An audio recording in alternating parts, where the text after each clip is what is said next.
오늘은 모퉁이 돌이라는 말씀으로 사도행전 강해를 이어가도록 하겠습니다.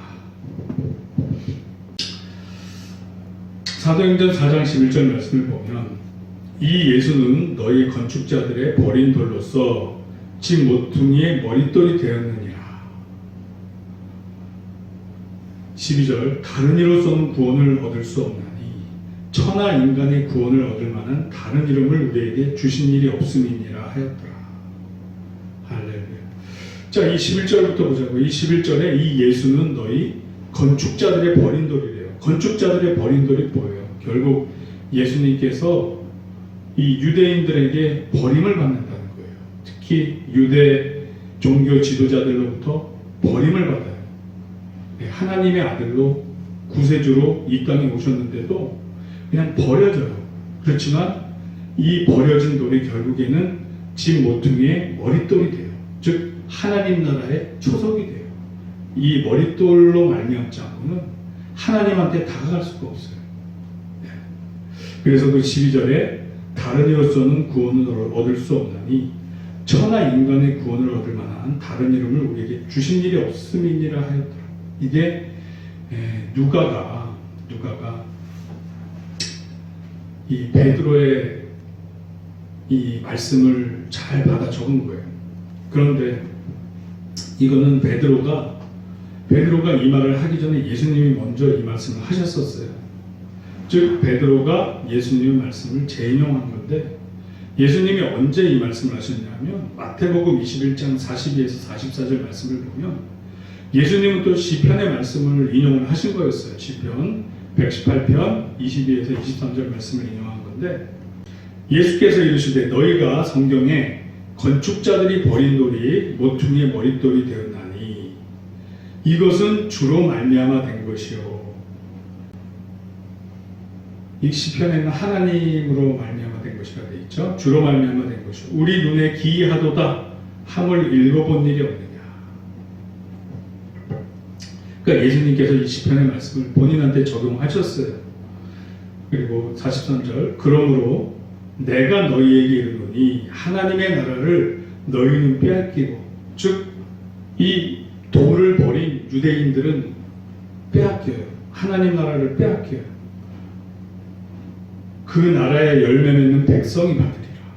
즉 유대인은 빼앗기고 예수님을 받아들이는 모든 사람들, 이방인을 포함한 일부의 유대인을 포함한 이방인을 포함한 모든 사람들이 그 나라의 열매 맺는 백성이 받으리라.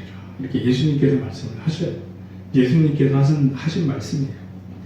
44절을 보면 이 돌 위에 떨어지는 자는 깨지겠고 이 돌이 사람 위에 떨어지면 그를 가루로 만들어 흩트리라 하시니, 즉 이 그들이 버린 이 돌에 저항하는 자들은 다 죽는다고 그래요. 가루가 된다고 그래요. 깨진다고 그래요. 이 돌을 이길 자가 없어요. 이 돌은 즉 하나님 그 본체 자신이기 때문에 그래요. 예수님께서 이렇게 말씀을 하셨어요. 그러니까 이 예수님께서 하신 말씀을 베드로가 다시 또 인용한 것을 누가가 받아 적은 거예요.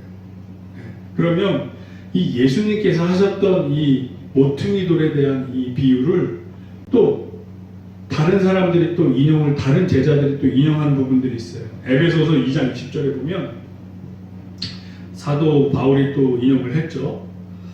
너희는 사도들과 선지자들의 터 위에 세우심을 입은 자라. 그리스도 예수께서 친히 모퉁이 돌이 되셨느니라. 그러면서 이 예수 그리스도 위에 이제 성도들이, 교회들이 세워져 나감에 대해서 말씀을 하고 있어요.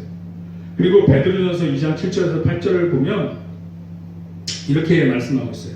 그러므로 믿는 너희에게는 보배이나 믿지 아니하는 자에게는 건축자들이 버린 그 돌이 모퉁이의 돌이 되겠고, 또한 부딪히는 돌과 걸려 넘어지게 하는 바위가 되었다 하였느니라. 그들이 말씀을 순종하지 아니함으로 넘어지나니 이는 그들을 이렇게 정하신 것이라. 이거는 이 뒷부분에 걸려 넘어지게 하는 돌, 이 부분은 이사야 8장 14절의 말씀이에요. 그러니까 베드로 사도도 이 예수님께서 하신 말씀을 또 본인이 쓴 서신서에 이렇게 다시 기록하고 있어요.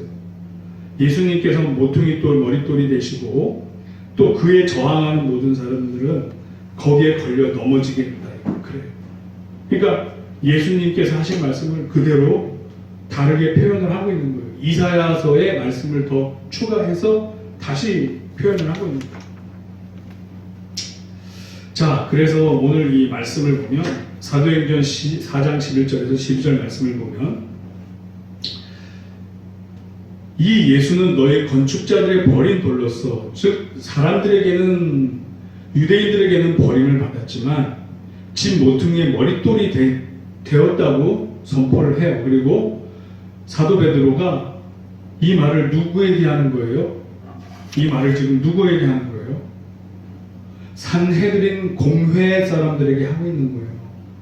산헤드린 공회, 즉 예수님을 죄인으로 몰아서 죽였던 당사자들에게 이 말을 하고 있는 거예요.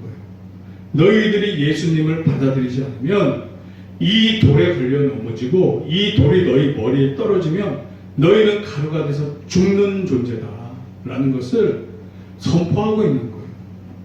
선포하고 있는 거예요. 한때는 그렇게 목숨을 구걸하기 위해서 3번 부인했던 베드로가 산헤드린 이 공회원 앞에서 오히려 입장이 바뀌어서 너희가 예수 그리스도 모퉁이돌을 받아들이지 않으면 너희가 죽어, 너희가 구원 못 받아, 이 돌이 너희 머리 위에 떨어지면 너희가 가루가 돼 라고 오히려 진리를 담담하게 선포하고 있는 거예요. 오히려 이 산헤드린 공회원들이 어떻게 보면 진리 앞에 협박을 받는 거예요. 이 진리 안 받아들이면 너희는 죽는 거예요. 오히려 입장이 바뀌었어요. 이게 하나님의 역사십니다. 한때는 그들의 비진리적인 협박에 예수님을 3번 부인했지만 나중에 성령님으로 충만하고 나서는 진리로 말미암아 그 산헤드린 공회원들을 오히려 진리로 협박을 해요. 너희가 이 진리를 받아들이면 살 것이요, 받아들이지 않으면 가루가 돼서 죽을 것이다. 이 돌이 너희들에 걸려 넘어지는 돌이요 바위요, 이 돌이 너희 머리에 떨어지면 너희는 가루가 돼서 죽을 것이다. 이렇게 입장이 반대가 돼서 하나님의 역사심을 드러내고 있는 상황이에요. 할렐루야, 할렐루야. 그래서 이러한 상황을 사도 베드로가 잘 설명을 해줘요. 그러니까 비유만 하면 못 알아듣잖아요. 다른 이로서는 구원을 얻을 수 없나니 천하 인간의 구원을 얻을 만한 다른 이름을 우리에게 주신 일이 없음이니라 하였더라. 즉 예수 그리스도를 너희들의 메시아 구세주로 받아들이시오. 산헤드린 공회에서 그들을 상대로 이렇게 선포하고 있는 거예요. 이렇게 선포하고 있는 거예요. 이야, 멋있지 않습니까? 네. 엄청난 반전이에요. 반전. 한때는 그들의 위협에 목숨이 두려워서 죽을까봐 3번 부인했던 베드로가 그들 앞에서 당당히 진리로 그들을 위협을 하고 있어요. 너희들이 믿지 않으면 너희들이 다쳐, 너희들이 죽어, 너희들이 영생을 믿기 위해서는 다른 이름은 없고 오직 예수 그리스도 주 메시아를 믿으시오. 이렇게 지금 선포하고 있는 거예요. 할렐루야, 할렐루야, 할렐루야, 아멘. 할렐루야. 그렇습니다. 네, 때가 정말 이제 막 긴박하게 돌아가는 게 보여요. 특히 코로나19로 말미암아 교회에 이런 제한이 펼쳐졌던 적이 없었고 또 교회가 이런 제한에 구속된 적이 별로 없었어요. 그런데 순순히 다 받아들이고 예배를 못 드린 교회들이 너무 많아요. 네, 정말 우리가 깨어있지 않으면 이 시기에 세상 조리에 휩쓸려서 예배 안 드리는 게 너무 당연한 것처럼 그냥 흘러 넘어갈 수도 있겠더라고요. 그러다가 문 닫는 교회들도 많고 그러다가 신앙 잃어버리는 교우들도 많고, 예. 때가 악하니 시간을 아끼는 저와 우리 심영규의 모든 지체님들이 될 줄 믿습니다. 아멘. 이럴 때일수록 오늘 말씀처럼 구원의 반석이신 모퉁이 돌이신 예수 그리스도를 바라보고 꼭 잡고 하나님 나라를 그 초석 위에서 세워가는 저와 여러분들이 될 줄로 축원합니다. 아멘. 아멘. 기도하겠습니다.